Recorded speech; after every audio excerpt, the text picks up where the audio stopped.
Bonjour, bienvenue dans ce premier podcast sur la tolérance. Aujourd'hui, nous allons parler sur le sujet actuellement qui est, peut-on continuer à tolérer qu'il y ait encore de la violence au sein des établissements scolaires ou simplement dans la jeunesse. Évidemment, quand on soutient cette idée-là, il y a une génération qui n'a pas forcément connu la télévision et l'explosion des films d'action ou des jeux vidéo qui vont répondre que c'est la faute des jeux vidéo ou des films d'action qui sont responsables de cette montée de la violence. Alors, il y a un souci qui est présent, c'est que beaucoup de sociologues et d'historiens vont nous dire que même s'il n'y a pas ces produits-là qui sont existants ou disponibles, il y a toujours eu de la violence, et c'est quelque chose qu'on ne peut pas dénier, tout simplement parce que déjà la violence, l'expression de la violence, qu'elle soit gratuite ou naturelle, est souvent un reste, on va dire, d'instinct animal. Après, évidemment, beaucoup de personnes vous diront que l'animal n'est violent que lorsqu'il a la menace ou par un instinct de survie ou simplement pour se nourrir. Pourtant, le chat qui joue avec la souris joue avec la souris. Il ne va pas forcément le faire pour se nourrir, surtout un chat domestique qui n'a pas forcément faim parce qu'il a auprès de lui tous les éléments qui permettent de se rassasier et qui permettent de vivre correctement. Donc il y a un gros problème à ce moment-là qui est plus ou moins un problème. C'est même pas forcément un problème, c'est une figure de réflexion qu'on se met, qu'on s'impose. Souvent, c'est un moyen d'échapper à un long débat. C'est comme par exemple sur l'homosexualité, on va dire que dans la nature, plein de gens disent que l'homosexualité est contre nature. Pourtant, si on dit contre nature, on cite le mot nature. Donc à ce moment-là, on va chercher les animaux qui ont des rapports sexuels homosexuels, hein. On va dire plutôt par exemple certains singes vont avoir des rapports homosexuels entre eux, mais pourtant est-ce que c'est contre nature? Donc à ce moment-là, on va dire que c'est plutôt un moyen d'affirmer sa domination, et pourtant c'est vrai que beaucoup d'animaux, lorsque il y a un conflit qui a été réglé, le gagnant sodomise le vaincu, et c'est souvent un moyen de montrer sa supériorité et d'abaisser finalement le perdant à un niveau le plus bas. Évidemment, donc ça pose problème, parce que les gens qui disent que c'est contre nature, finalement, quand ils ont cet exemple-là, ils ne comprennent pas. Et après, évidemment, on a d'autres exemples, certains animaux qui sont hermaphrodites ou qui vont eux ou bien changer de sexe au cours de leur vie. On a l'exemple de certains poissons marins qui, pour éviter l'extinction de l'espèce, les plus gros mâles deviennent des femelles au milieu de leur vie. Ça permet à ce moment-là de perdurer l'espèce quand il y a un manque de mâles dans les parages. C'est un truc qui est un instinct, qui est magique, qui se fait naturellement, et c'est un truc qui est incroyable à regarder. D'ailleurs, il y a un article assez intéressant là-dessus que je mettrai en post ou en commentaire sur cette page. Donc, la question de la tolérance, peut-on tolérer encore la violence au sein de l'école? Je ne sais pas si vous avez vu le film La Guerre des boutons, qui est un film assez âgé, mais le premier film en noir et blanc que tout le monde connaît n'est finalement que un deuxième film qui est adapté d'une histoire romanesque, et donc c'est finalement le plus populaire et déjà une adaptation ou une deuxième adaptation de l'histoire de la guerre des boutons. Donc la guerre des boutons elle-même, c'est quelque chose d'assez violent, hein. Je ne sais pas si vous avez prêté un peu votre oreille, simplement si vous vous souvenez un peu de ce film. Beaucoup de personnes vous disent que c'est un film magnifique, que c'est un classique, mais c'est quand même la violence chez les enfants, au cœur d'un petit village, et on s'affronte, on se fait du mal, on se castagne. À ce moment-là, c'est quoi? C'est on joue à la guerre. C'est c'est quelque chose qui a toujours existé. Hein. C'est comme quand on joue aux gendarmes et aux voleurs. Hein. Aux gendarmes, aux voleurs, au chat et à la souris. Il y a toujours cette notion de rapport. On se course, on se fait la course, voilà, c'est un moyen, c'est quelque chose qui est dans l'ordre finalement naturel des choses. Donc à ce moment-là, la violence, c'est plutôt la dérive de la violence qui est problématique. C'est-à-dire que peut-on accepter la dérive de la violence? Parce que tout le monde sait que on s'amuse. Voilà. Souvent, ça part d'un amusement, d'une blague, une petite pique qu'on lance comme ça, mais progressivement, la personne va soit la prendre en riant, c'est-à-dire sur le ton de l'amusement, et si l'autre personne, ça la fait rire également, elle va continuer. Puis il y a un moment où il y a ce qu'on appelle le dérapage. Le dérapage, c'est ce moment-là où celui qui est visé par la blague ne trouve ça plus drôle. Et l'autre, il continue.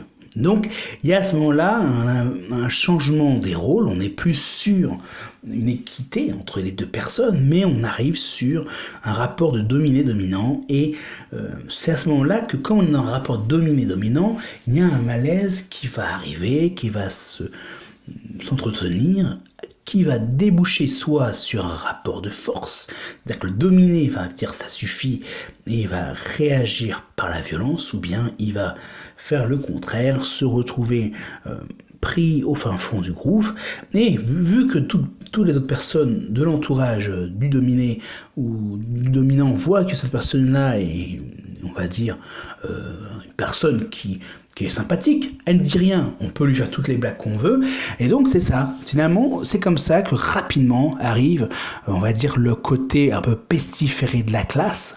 Le pestiféré de la classe, ce n'est pas forcément toujours sur un élément assez concret.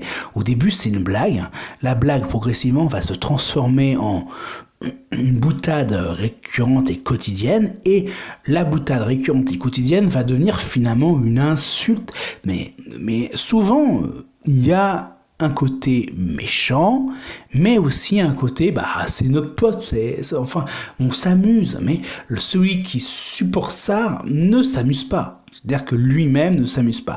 C'est à ce moment-là que quand on tombe dans ce rapport qui est plus le rapport d'équité, c'est-à-dire qu'on fait des blagues entre potes, que ça dégénère, parce que parfois il y a des passages à l'acte. Aux États-Unis, ça peut finir avec des coups d'armes, ou bien il y a le suicide. Le suicide, je ne sais pas si vous avez remarqué, le nombre de suicides chez les ados est en grande augmentation en France, et parce que tout simplement il y a ce rapport, cette violence scolaire, ce cyberharcèlement qui est quotidien, c'est-à-dire que le problème qu'il y avait à l'école avant continue à l'extérieur de la maison avec les réseaux sociaux, Facebook, Instagram, Twitter, et le souci c'est que voilà, il n'y a plus de pause. Mais avant, il y a une époque où c'était simplement à l'école, on pouvait prendre pause, mais maintenant avec l'internet, le cyberharcèlement, on continue cette activité, on va dire, de harcèlement scolaire en dehors des cours et pendant les vacances, pendant les grandes vacances, et ça continue à la rentrée scolaire. Alors que il fut un temps où, à la rentrée scolaire, on repartait à nouveau sur de nouvelles bases. Ceux qui t'avaient vu avant subir ça, parfois t'as le petit leader qui est le teigneux qui va recommencer ta petite blague avec les nouveaux personnes de la classe, et à ce moment-là ça continue. Mais là, avec l'ère des réseaux sociaux, toute l'école finit par être au courant qu'il y a la petite Lala qui est comme ça, qui est rousse, ou lui qui est gros, ou lui qui est boiteux, lui il est un peu sourd. Mais du coup, c'est des petits détails. En fait, dans tout ça, on va rendre la victime, on va la rendre muette, parce qu'elle ne peut plus s'exprimer. Parce que d'abord, c'est souvent un élément physique ou carrément un élément qui n'existe pas. Il y a plusieurs méthodes. De harcèlement scolaire. C'est soit on invente quelque chose qui est pas vrai, mais tous les autres gens vont finir par y croire et continuer à propager cette rumeur, ou bien on va sortir un petit détail qui n'a aucune importance, qui est du genre Marcel Héroux il pue, voilà, Marcel Héroux et il pue. Voilà, c'est complètement. Ou bien Thomas, il est noir et il se lave pas. Ça, c'est des trucs qui arrivent régulièrement. Et puis après, on va commencer à maintenant avec les réseaux sociaux, on les prend en photo, en cours, pendant la salle de sport, à la piscine, et puis on les partage sur les réseaux sociaux. Tout le monde rit, tout le monde s'échange ça par SMS, et tout le monde finit par rendre complètement. On va déshumaniser et on va déshumaniser finalement la victime, car finalement elle n'est plus un sujet, elle n'est plus que finalement le pourquoi on l'insulte, c'est-à-dire que Marcel n'est plus Marcel. Marcel, c'est un noir qui pue et qui se lave pas. Voilà. Donc on arrive finalement dans une violence verbale, une criminalité, c'est de la criminalité, hein. Vous savez, c'est une forme de criminalité de s'amuser à aller insulter quelqu'un, le déshumaniser, et au final, qu'est-ce qui se passe? Marcel a deux solutions. Soit il va en parler aux adultes, mais il n'ose pas, parce que Marcel, il est tellement au plus bas, il se dit ouais, je suis noir, c'est ma faute, je suis noir, j'ai qu'à me laver plus souvent, donc Marcel va se mettre à se laver, donc il va peut-être pouvoir développer des tocs, vous savez, on va développer des tocs, ou Marcel va peut-être péter un plomb. Voilà, Marcel va peut-être péter un plomb, donc soit il va devenir dépressif, soit il va casser la gueule à quelqu'un. Et ça, je peux vous dire que par expérience, que ceux qui vont, quand les victimes, lorsqu'ils vont cibler le leader de cette violence, s'il arrive à lui casser la figure en plein milieu de la cour, bon, déjà il va passer pour le connard. Parce que c'est ça le pire. La victime va passer pour le connard qui n'a pas d'humour.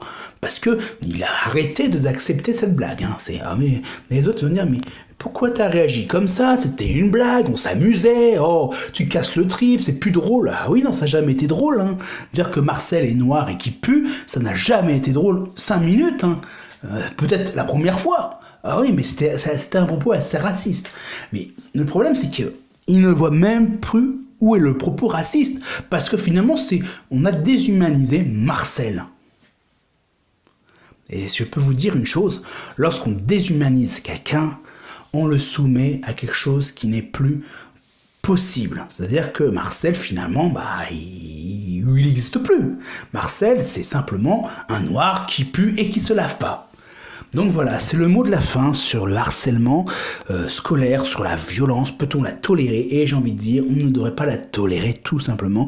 On devrait sensibiliser les jeunes dès le plus jeune âge sur le fait que ça ne doit pas exister, ça ne doit pas se faire. Et si jamais ils le font, si on sait qu'ils le font, on convoque les parents et on sait évidemment que les parents vont faire la même chose, qui est le plus souvent la même chose que tous les parents font. Ils vont être dans le déni en disant c'est pas possible, mon fils n'a jamais pu dire que Marcel pue et il est noir. Et est-ce que Marcel s'est inventé ce harcèlement?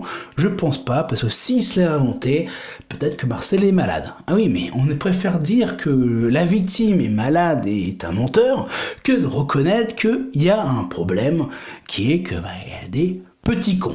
Voilà, c'est le mot que j'ai lu il n'y a pas très longtemps, un proviseur qui avait dit, vous savez, ce sont des petits cons. Ils sont pas méchants, ce sont des petits cons. Je vous souhaite une très bonne soirée, c'était Le Mec qui passe et c'est le premier podcast.